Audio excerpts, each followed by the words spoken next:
Hey everybody, the Bearded Xeno here, Master Guard 08. And Evil Omega.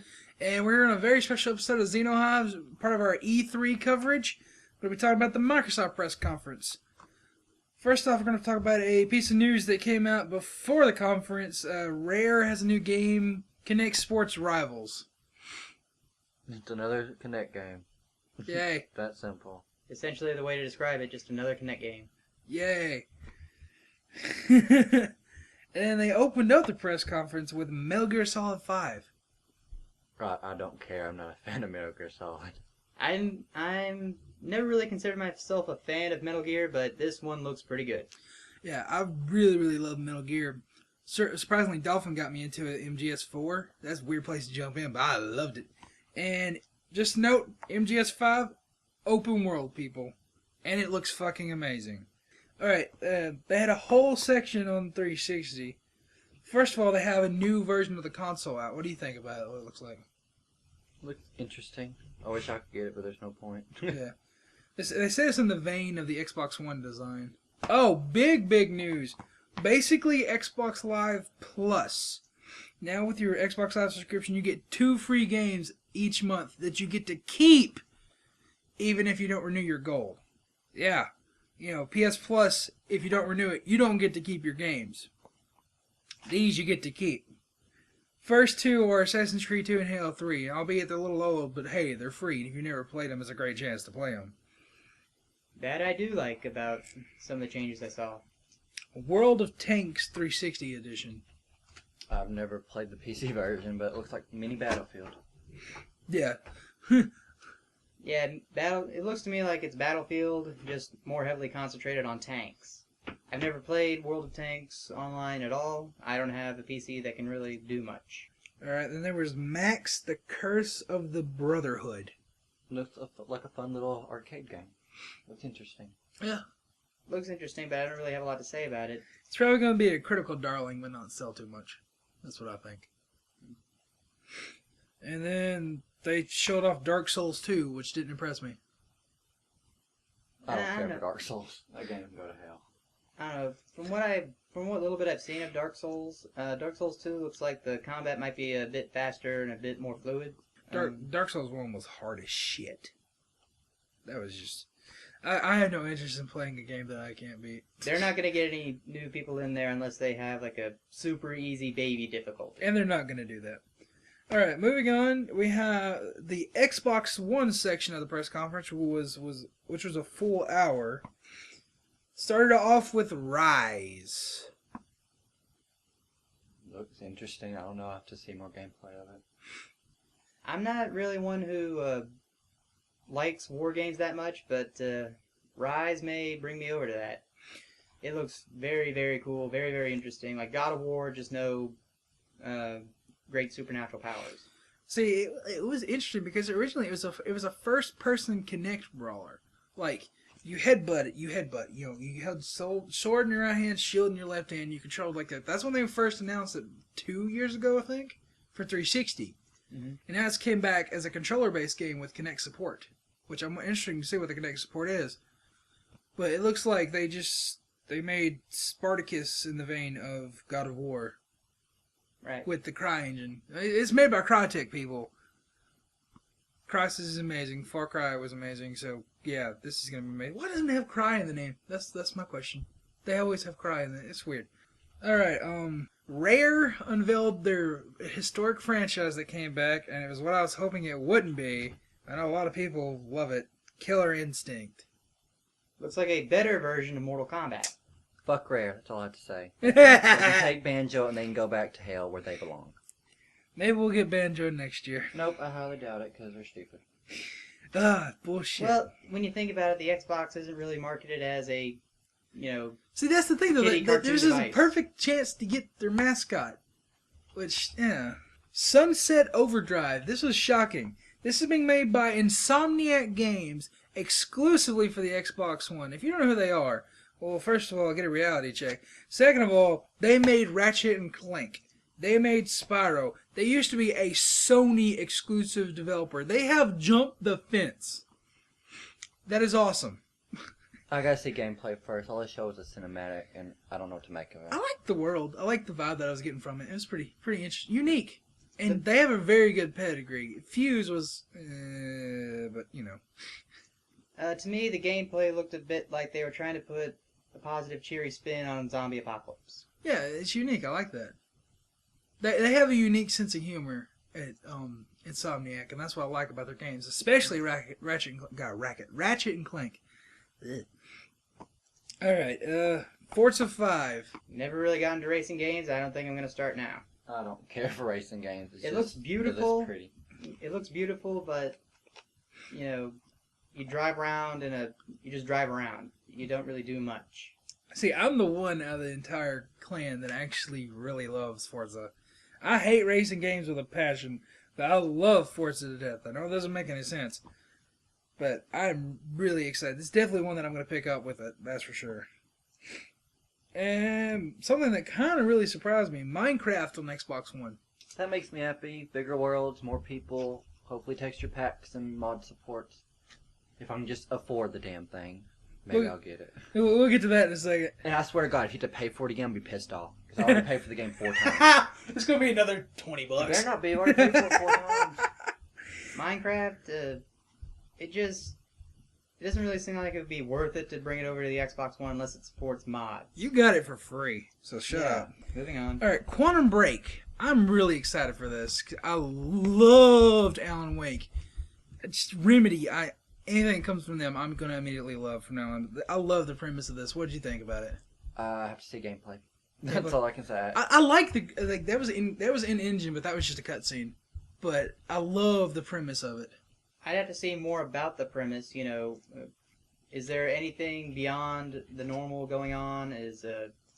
Like they had everything. It's a supernatural thriller. I know the guy can control time or something, and it's gonna blend live action TV and gameplay. D4.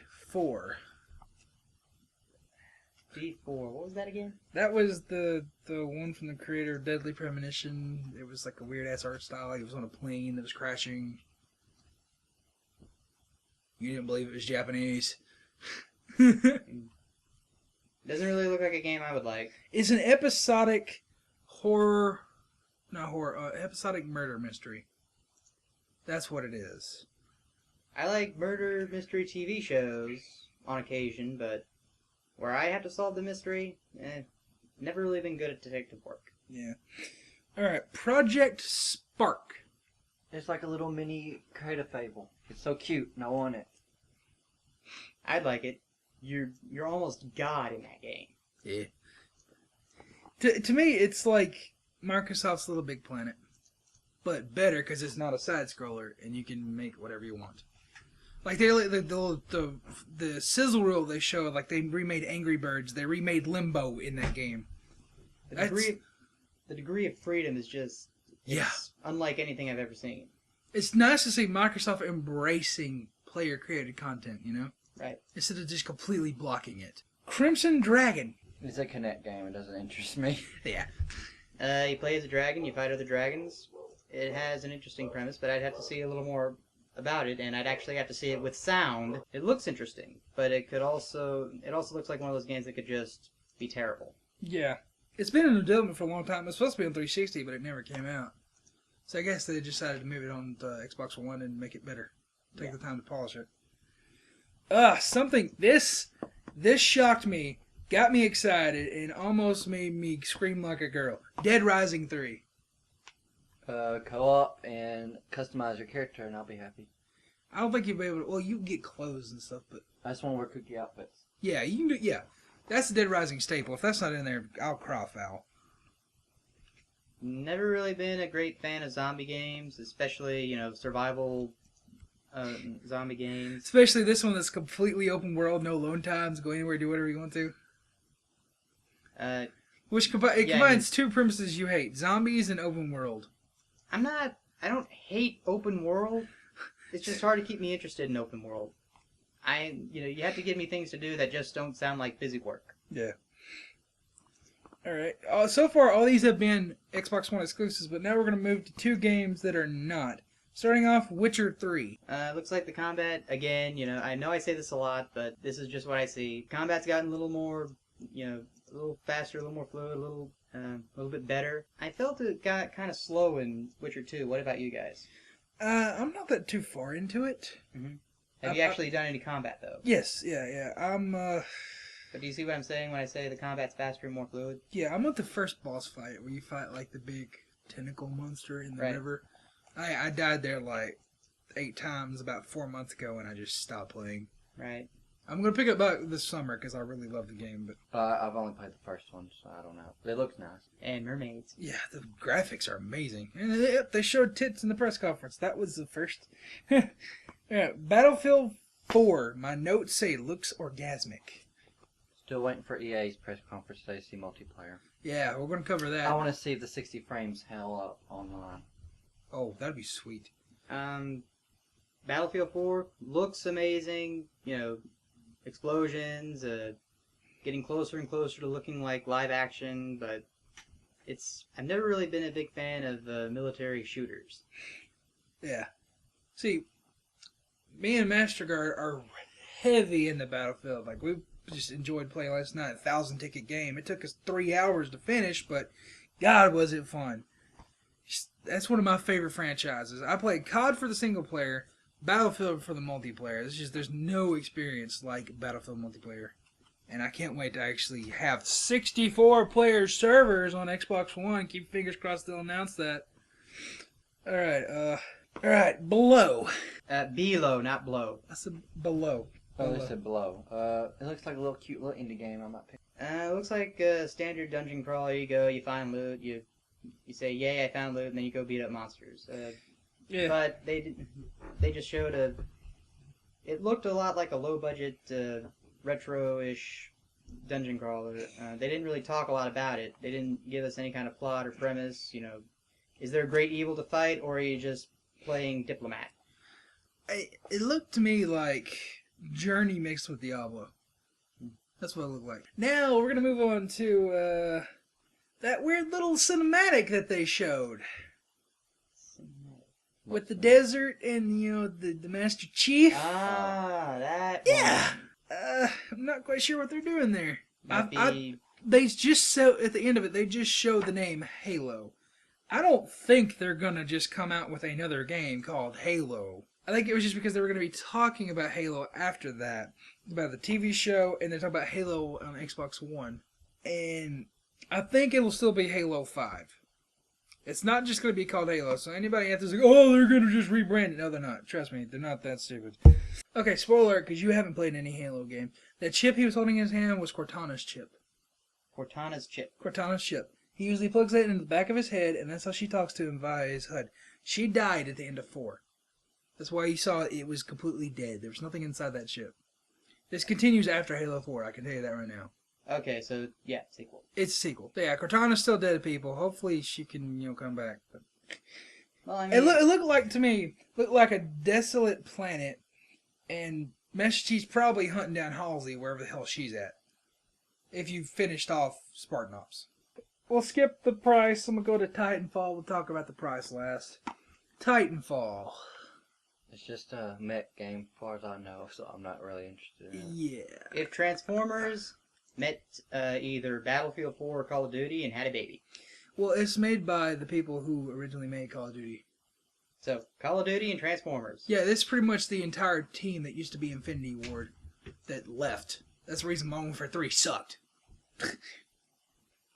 Alright, I don't want to say this price.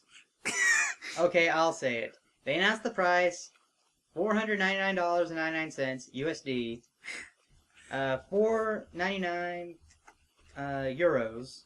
Did they go with 99 cents or did they just say 4.99? 4.99. 499 even euros and 429 pounds, British money. Yeah. God. My view on the price, personally, I won't say that it's not worth it, but it's not something that a lot of people can really afford, especially in these dark economic times. Whether whether it's out just in time for an upturn, that remains to be seen. Again, I won't say that it's not worth the price because there's a lot of power, a lot of stuff that it can do. So it's definitely worth the $500. But is it? Does that doesn't make it accessible to very many people? What I have to say about it is it's not too steep, but it's not cheap. It's not cheap. It's not economical. It's barely affordable.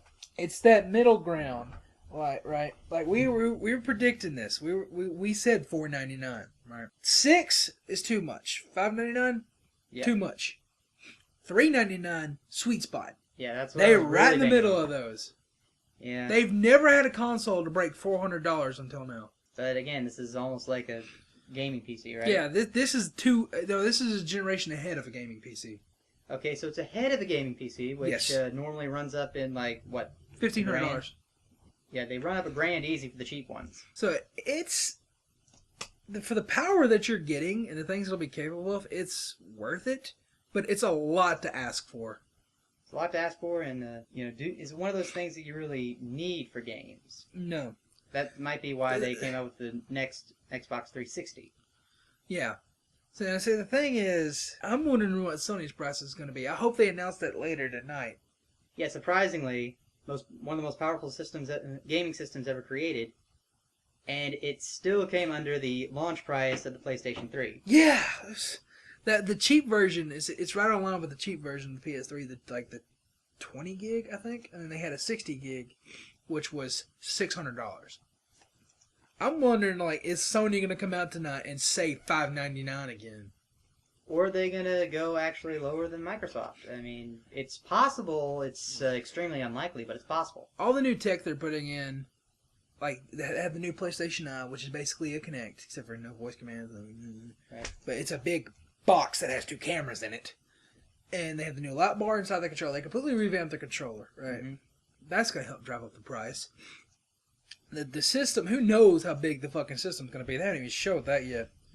The GDDR5 RAM alone is gonna cost a lot. See, if you didn't know this, Xbox One uses DDR3, 8 gigs of DDR3. PS4 uses 8 gigs of DDR5, which is very fucking expensive. So it'll create a programming for the games on each one. You might not even notice the difference. Yeah, that's definitely gonna be the big bulk of the price when you go to the PS4. Considering it doesn't have a Kinect, it could actually make it be on par with the Xbox One. So they both might be $4.99. So then it's just like, which one do you want? It's like, what has the best games and which one do you prefer?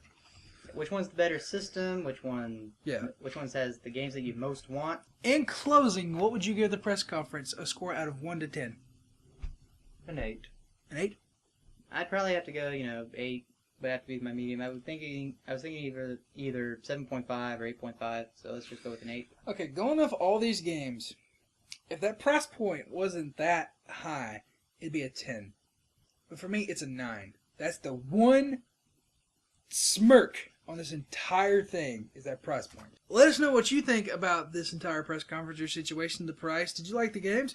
Just say that in the comments below, and stay tuned to the rest of our E3 coverage and see what you think.